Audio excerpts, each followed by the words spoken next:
मांसासाठी शेळी पालन, मग इथे पहिल्यांदा काय तुमच्याकडे जागा किती, म्हणजे तुम्ही किती शेळ्यांपासून सुरुवात करणार. त्यानंतर सर्वात महत्वाची गोष्ट म्हणजे मार्केट कुठलं, म्हणजे तुम्ही लोकल मार्केटला विकणार आहात की तुमचं एखाद्या कंपनी बरोबर कॉन्ट्रॅक्ट आहे किंवा तुमच्याकडे कुर्बानीसाठीचं मार्केट आहे.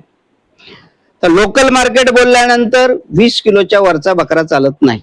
म्हणजे आपल्याला कुठल्या जाती घेतल्या पाहिजेत, ज्या 6 महिन्यात 20 किलो पर्यंत होतात त्याच जाती. जर तुमच्याकडे एखाद्या कंपनीशी कॉन्ट्रॅक्ट असेल, बऱ्याच कंपन्या आहेत त्या बकरे स्लॉट करून फ्रोझन मीट बनवतात, पॅकेट बनवतात आणि मार्केटमध्ये मॉल्स मध्ये किंवा एक्सपोर्ट करतात. त्यांना 50 किलोचा असू दे 100 किलोचा असू दे फरक पडत नाही, कारण त्यांना पीस मध्ये विकायचा आहे. त्यांना कितीही मोठा चालतो. तर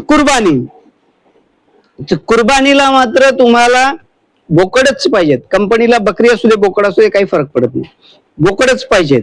तेही 14 ते 16 महिन्याच्या वरचे पाहिजेत, दिसायला सुंदर पाहिजे, त्याला कुठल्याही प्रकारचा डाग धब्बा नको.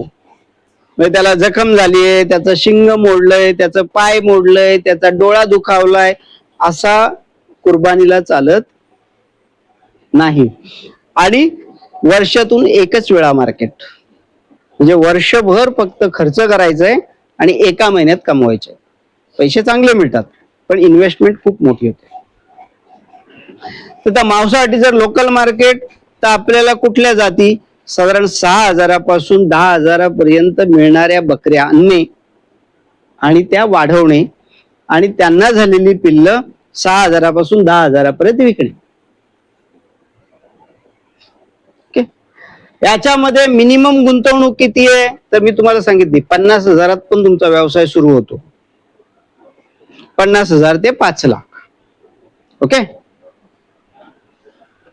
पण इथे तुम्हाला मात्र कंपल्सरी काय, कुठली तरी एक जात किंवा एक साईज वाली जात ऍटलिस्ट तुम्हाला वाढवायची आहे.